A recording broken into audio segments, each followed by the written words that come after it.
Good morning, नमस्कार। स्वागत है आपका हमारे चैनल जीएस स्टडी 94 में। और दोस्तों मैं यश। तो दोस्तों जैसा कि आप जानते हैं, जिस न्यूज़पेपर का यदि विषय बहुत ही महत्वपूर्ण लगता है, जिसके बारे में स्पष्टीकरण के साथ यहाँ पर बताने की आवश्यकता महसूस होती है, हम उसका वीडियो बनाते हैं, उस पर विचार विमर्श किया जाता है और एक नई, ठीक है, कहते हैं ना कि आत्ममंथन के बाद जो चीज़ें बचती हैं, वो जो निकल के आती हैं, वो कितनी महत्वपूर्ण होती हैं, सोम रस के बराबर। तो वो चीज़ हम यहाँ पर करते हैं। तो यहाँ पे लिखा है दोस्तों, अनावश्यक आंदोलन का अंत। यदि आप चाहते हैं कि जब आप कभी किसी से बात करें तो बहुत ज़्यादा आपको सोचना न पड़े, आप उसी तरह बोलें जिस तरह से आप किताबों का आप अध्ययन करते हैं, किताबें पढ़ते हैं, ऐसी भाषा शैली यदि आप विकसित करना चाहते हैं तो आपको इस तरह के वीडियोज़ को देखना पड़ेगा, समझना पड़ेगा, तर्क वितर्क करना आपको पड़ेगा अपने मित्रों के साथ या फिर ऐसे लोगों के साथ जिन्हें आप जानते हैं कि नहीं ये काबिल हैं। इनसे यदि मैं किसी प्रकार का डिबेट करूं तो मारपीट नहीं होगी, क्योंकि आजकल देखते हैं कि हिंदू मुसलमान या किसी ऐसे संवेदनशील मुद्दे पर जब आप लोग बात करते हैं तो खींचातानी हो जाती है। आपका जो है अपोनेंट या जो भी बंदा है कब किस बात को लेकर आपसे नाराज़ हो जाए और हिंसक प्रवृत्ति अपना ले, आपको भी नहीं पता। तो कृपया ऐसे लोगों से आप सावधान रहें। तो आज हम बात करने वाले हैं अनावश्यक आंदोलन का अंत। जी हाँ दोस्तों, पिछले 1 साल से जिस तरह से दिल्ली के तमाम बॉर्डर पे आंदोलनजीवी, आंदोलनकारी, जो भी आप कह लें, या हमारे देश के किसान जिस तरह से उन्होंने रास्ते को जाम कर दिया, इससे करोड़ों लाखों का नुकसान हुआ। जो राहगीर थे उन्हें बहुत ही समस्याएं उठानी पड़ी। उस रास्ते से न जाकर वो 200 किलोमीटर और का दूसरा रास्ता अपनाकर वो जाते थे, और उनकी दोस्तों दिनचर्या थी। ऐसे बहुत सारे लोग हैं जो एनसीआर में ही पढ़ते हैं, ठीक है, जिसे नेशनल कैपिटल रीजन बोलते हैं। अब बिना उस रास्ते के वो जल्दी पहुंचेंगे नहीं, पर समस्या ये है कि उस मार्ग को पूरी तरह से जाम कर दिया गया है, प्रतिबंधित कर दिया गया है लोगों के द्वारा, प्रदर्शनजीवियों के द्वारा। तो ऐसे में दोस्तों उस रास्ते से गुजरना नामुमकिन है, तो उन्हें एक लंबा रूट लेकर जाना पड़ता था। तो उनके लिए सबसे बड़ा कह सकते हैं दुख था। और मैं मानता हूँ you have right to campaign, right to speech, पर दोस्तों एक सही जगह, सही भाषा का चुनाव करना चाहिए। ऐसे नहीं कहीं भी आप बैठ जाइए और रास्ता अवरुद्ध कर लें। वीडियो बना रहे हैं। अब चलते हैं आगे। आखिरकार दिल्ली की सीमाओं पर चल रहा किसान आंदोलन समाप्त हो गया। पंजाब, हरियाणा और पश्चिमी उत्तर प्रदेश के कुछ किसान संगठनों ने अपनी हठ धर्मिता का मतलब होता है, हठ धर्मिता का मतलब होता है, शब्द नहीं आ पा रहा है, जैसे एक तरह से नाराज होकर, ठीक है, प्रदर्शन करना, अपनी बात मनवाना गुस्से में, ठीक है। मोदी सरकार को इसके लिए विवश कर दिया कि कृषि और किसानों के लिए व्यापक रूप से लाभकारी उन 3 कानूनों को वापस ले लिया जाए जो सुधार के लिहाज से क्रांतिकारी माने गए थे। ठीक, तो आपने देखा होगा कि मैं ये नहीं कहना चाहता हूँ कि पूरे देश भर में ये आंदोलन था। मैं बस इतना चाहता हूँ कहना कि आप यदि उत्तर प्रदेश के पश्चिमी ज़िलों को ले लें, कुछ ज़िलों को चुनिंदा, उसके बाद आप पंजाब को ले लें, हरियाणा के कुछ ज़िलों को ले लें, तो ऐसे ही ऐसी जगह से लोग थे। तो मैं एक चीज़ आपको बता दूं, ये याद रखिएगा, आंदोलन तो आज कोई भी कहीं भी किसी का भी विरोध कर दे रहा है, और वहाँ पर भी पूरी रूप से जो विपक्षी राजनीतिक पार्टियों की जो मंशा छुपी होती है ना, उसे भी महसूस करने का प्रयास करिएगा कि इतना लंबा जो कैंपेन था कैसे चला, आखिर स्पॉन्सर किसने किया था। तमाम तरह के संसाधनों की आवश्यकता होती है, उस संसाधनों की पूर्ति कौन लोग थे जो कर रहे थे, और उनका उनसे क्या लाभ था। क्या वो एक बार नहीं कह पा रहे थे कि जो आप ये काम कर रहे हैं किसी अन्य जगह पर जाकर कर सकते हैं। इतनी हिंसक प्रवृत्ति अपनाकर आप क्या कहना चाहते हैं। आप देखिए, बदलाव कहीं भी कोई भी कर सकता है, ठीक है।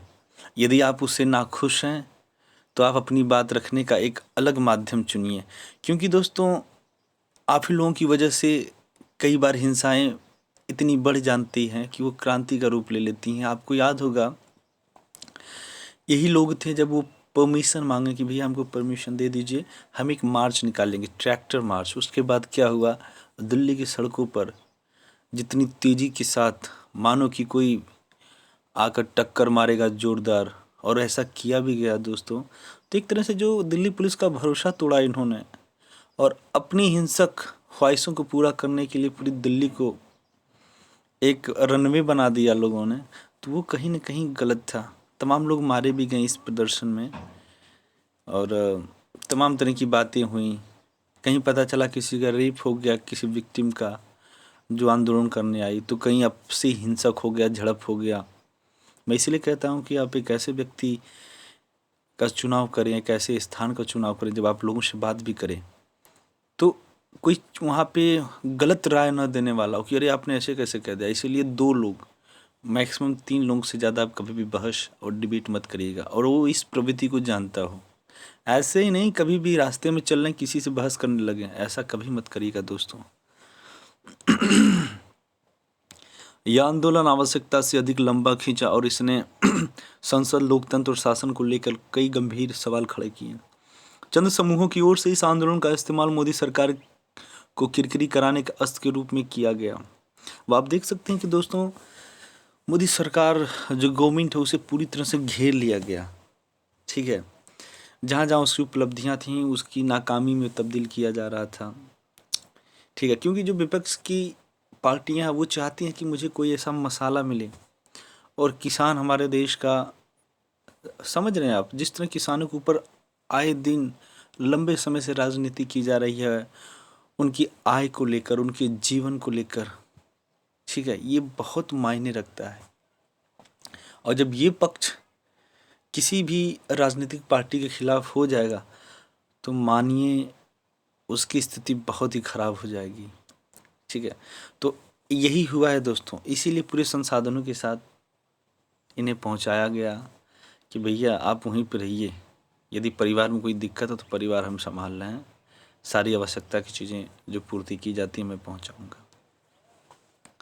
मैं एक चीज़ बता दूं, यदि हमारे देश के प्रधानमंत्री ने तीनों कानून को वापस लिया है तो इसमें उनकी भी महानता है, ठीक है।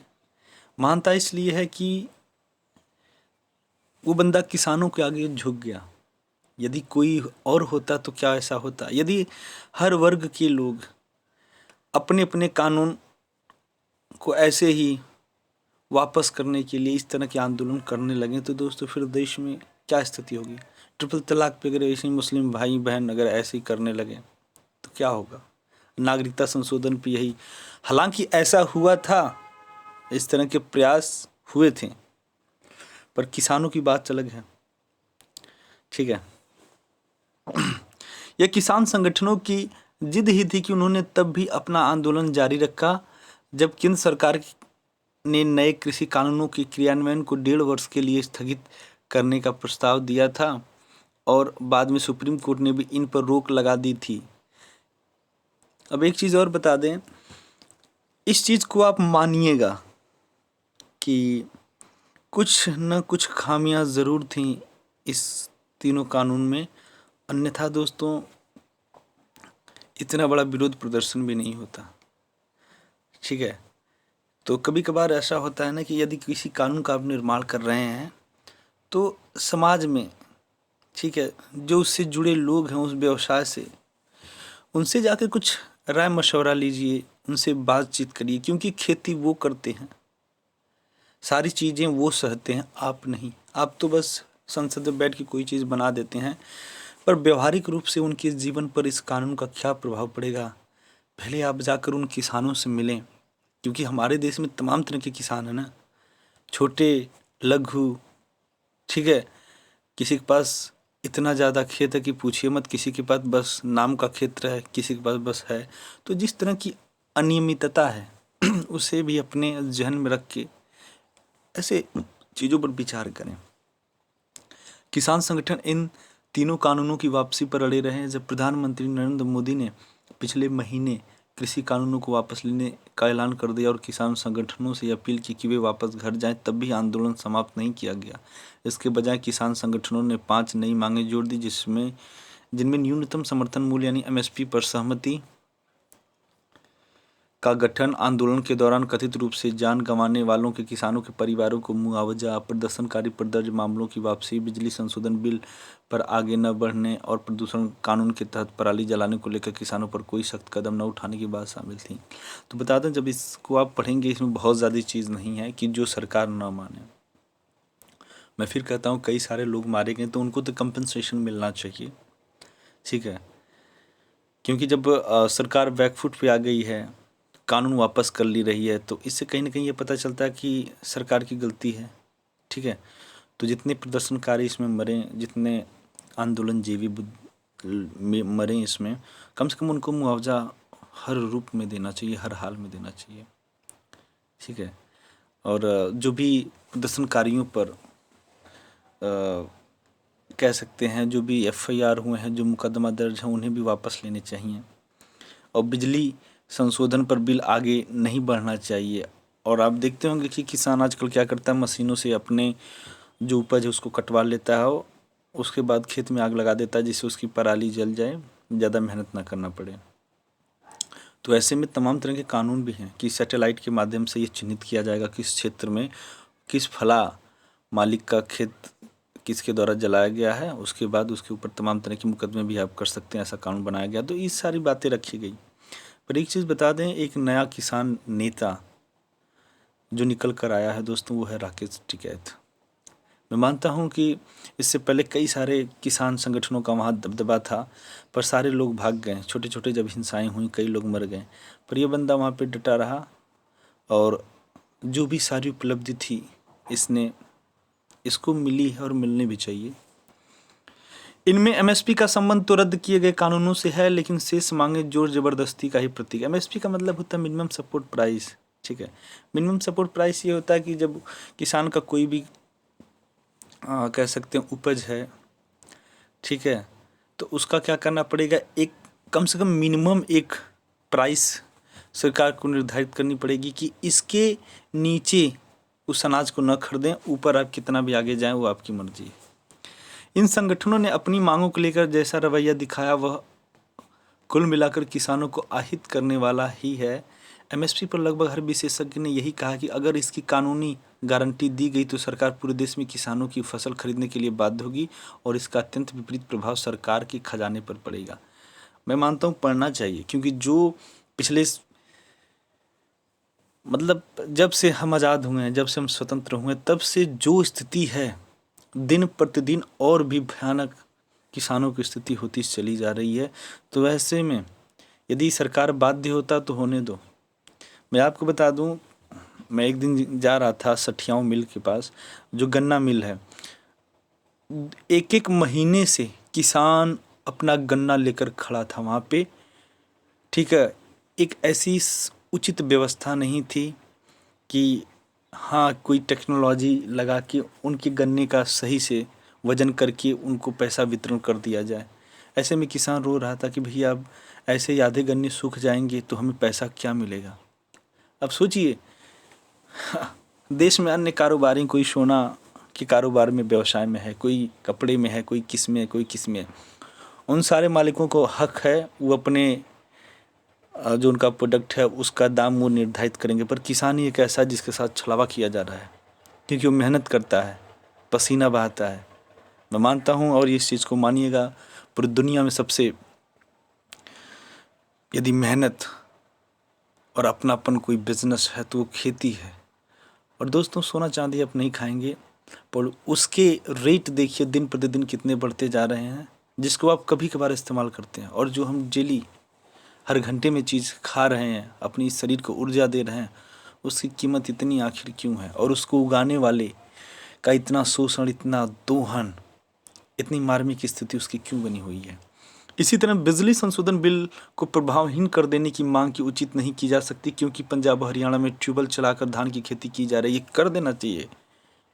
उत्तर प्रदेश में सरकारी ट्यूबवेल लगाकर जिस तरह से लोग अपने खेतों की सिंचाई कर रहे हैं, तो सरकार ने ये सारी चीज़ें व्यवस्थाएं दी हैं, तो क्या पंजाब और हरियाणा नहीं कर सकती है? यदि आप सारी चीज़ें आप तय कर रहे हैं और जब 2 पैसा लगाना पड़ता है किसानों की खेती के लिए, भाई ट्यूबवेल और वही सब सिंचाई कर रहे हैं ना, तो ऐसे में तो सरकार को प्रोत्साहन देना चाहिए। इसके चलते भूजल स्तर चिंताजनक तरीके से नीचे जा रहा है। तो मैं मानता हूँ, चलिए बहुत ही बड़ी समस्या है, भूजल नीचे चली जा रही, पर इसके जगह कोई ना कोई विकल्प आप क्यों नहीं बनवाते? क्या ये सरकार की जिम्मेदारी नहीं कि जो सरकारी ज़मीनें हों, जो लंबे समय से ऐसी पड़ी हुई हैं, खाली पड़ी हुई हैं, उन पे एक बड़े बड़े तालाबों का निर्माण कराए, ठीक है, कुओं का निर्माण करें, जिससे उस क्षेत्र विशेष का भूजल है व्यवस्थित रहेगा। तो ऐसे कार्य क्यों नहीं कर रही है? क्योंकि ऐसे कार्य उत्तर प्रदेश में किए जा चुके हैं। जिस प्रकार के यहाँ के, या तो आप खुद की यदि आपकी ज़मीन है तो आपकी ज़मीन पे फ्री में लोग पोखरा खन रहे हैं, आप पोखरा खनवा रहे हैं तो सब्सिडी मिल रही है। क्योंकि हमारी उत्तर प्रदेश की सरकार, शासन व्यवस्था जानता है कि यदि ज़्यादा से ज़्यादा पोखरा रहेगा, ठीक है, जलकुंड रहेगा, तो इसका सबसे बड़ा लाभ हमारे यहाँ के लोगों को मिलेगा। तो ऐसा क्या योजना नहीं बना सकती है वो जो है हरियाणा और पंजाब सरकार बना सकती है, पर क्यों बनाएंगी? इसका सबसे अधिक खामियाजा यह क्षेत्र ही भुगतेगा। मुफ्त बिजली का हम फायदा उठा रहे किसान, यह बड़ी और डराने वाली तस्वीर को देखने के लिए तैयार नहीं। और एक चीज़ अब मैं आपको बता दूं, बिजली विभाग वाले जितना दोहन शोषण कर रहे हैं उत्तर प्रदेश के किसानों का, गरीबों का, उतना कोई नहीं करता। पता है, कुछ घरों में तो मीटर लगा के चले गए हैं और कनेक्शन तक नहीं किए हैं सही से, बस ऐसे ही अपना जो मीटर है वो जलना चाहिए, चाहे इनके घर में लाइट चले चाहे ना जले। और उनका बिल आया दोस्तों 6-6 महीने में, किसी का 10,000 आया, कोई 20,000 का। तो ये जो इतनी बड़ी गलती है, जो कमियां हैं, उसको नज़रअंदाज आप नहीं कर सकते हैं।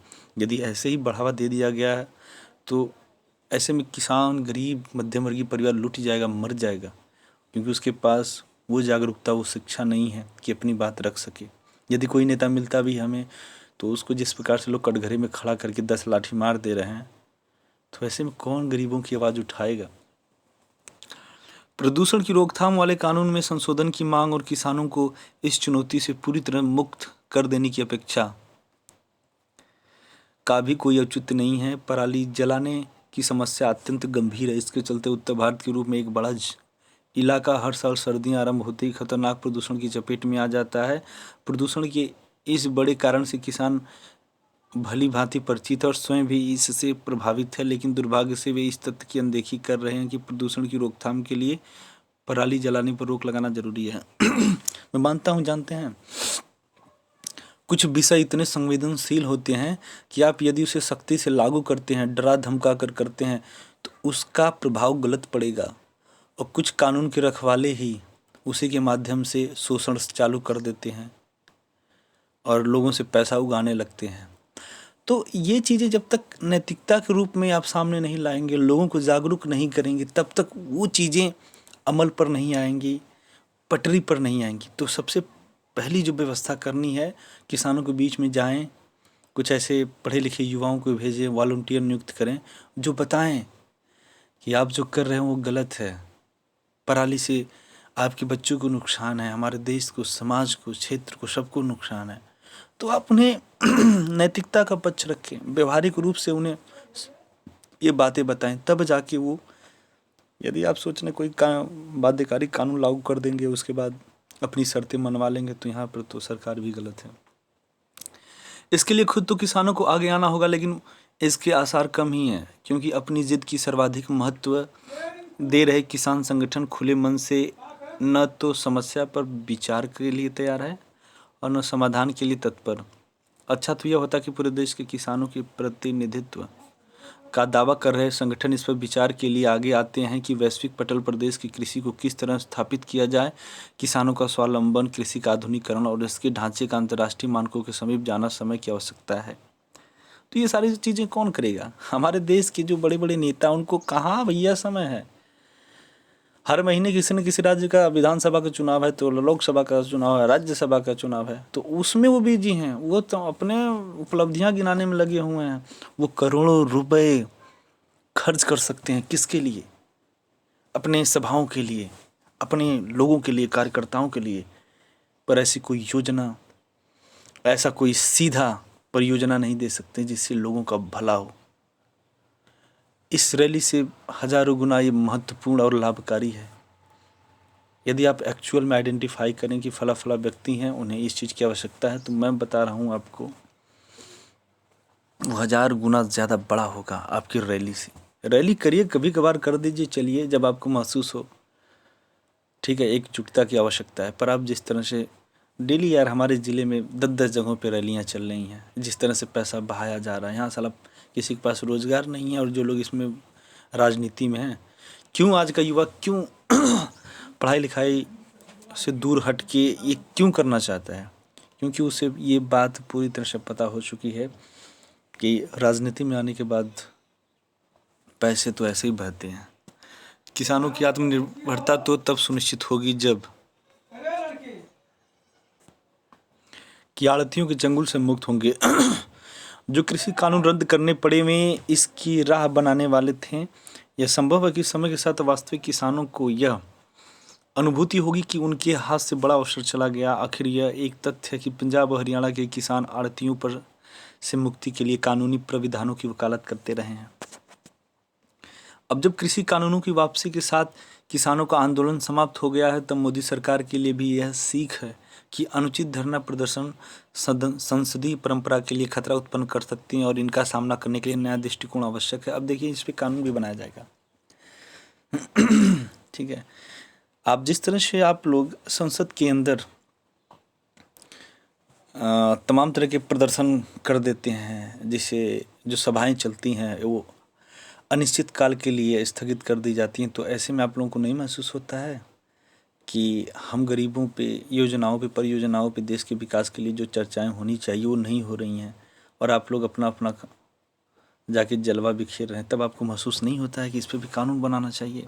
और इस कानून से किसको कब सजा मिली, ये बताइए मुझे। देश ने अच्छी तरह देखा कि भीड़ तंत्र के सारे लोकतंत्र की राह कठिन कर दी गई। ऐसे में यह आवश्यक है कि बड़े सुधार कार्यक्रम सुविचारित राजनीतिक विमर्श और सहमति से ही आगे बढ़ाएं। सही है, ऐसे में क्या है, आपकी कम से कम आंखें तो खुली। और जिस भीड़ तंत्र को आप भीड़ बता रहे हैं, लोग भीड़ में बहुत ज़्यादा अंतर नहीं है, वो उन्हीं से बना हुआ है, उसका एक भाग है, याद रखिएगा। तीनों कृषि कानूनों के संदर्भ में विपक्ष ने यह प्रचारित करने में कोई कसर नहीं छोड़ी कि इन पर संसद में पर्याप्त बहस नहीं हुई। किसान संगठन के मोदी विरोधी रुख का सियासी फायदा उठाकर विपक्षी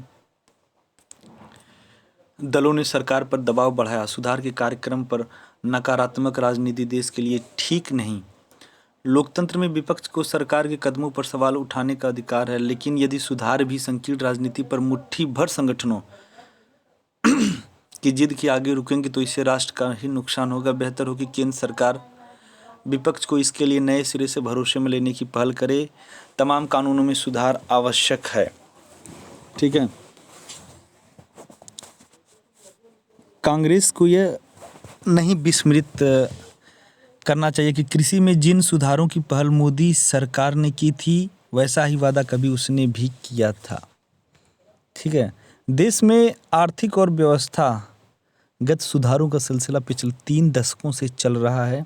सुधारवादी कदमों का राजनीतिक कारणों से विरोध भी स्वाभाविक है, लेकिन एक दृढ़ निश्चयी सरकार देर सवेर ऐसे विरोध से उबर कर साहसिक फैसले लेती है। प्रधानमंत्री मोदी के नेतृत्व वाली पिछली और मौजूदा सरकारों ने तमाम चुनौती के बावजूद दूरगामी महत्व वाले कई सुधार का सूत्रपात किया है। मैं ये नहीं कहता हूँ कि जो 3 कानून बनाए गए थे उसका कुछ फ़ायदा भी नहीं था किसानों को, पर दोस्तों किसानों को फ़ायदा था। पर सबसे बड़ी बात यह है ना कि किसानों को एक डर सा बैठ गया था कि भविष्य में ऐसा ऐसा हो सकता है। ठीक है, तो वो भविष्य को लेकर डरे हुए थे। वर्तमान तो सही था कानून, वो भविष्य में डर गए थे कि ऐसा ना हो जाए, जो बड़े बड़े उद्योगपति हैं हमारे ज़मीन को हथिया लें या बाध्यकारी बना दें। राजनीतिक कारणों से भले ही कृषि कानूनों की वापसी हो गई हो, लेकिन यह सरकार अपनी इच्छा शक्ति के सारे मौजूद ढांचे में ही कृषि और किसानों की दशा में सुधार करने में सक्षम है। उसके पास समय भी है और बदलाव का संकल्प भी। विकास और सुविधाओं में उत्थान के उद्देश्य किए जाने वाले नीतिगत बदलाव व सुधार अकेले केंद्र सरकार की जिम्मेदारी नहीं, यह राज्यों का भी दायित्व कि वे सियासी संकीर्णता को परे रखकर हर तरह के सुधारों के लिए सिलसिले को आगे बढ़ाएं और केंद्र का सहयोग करें। जय हिंद।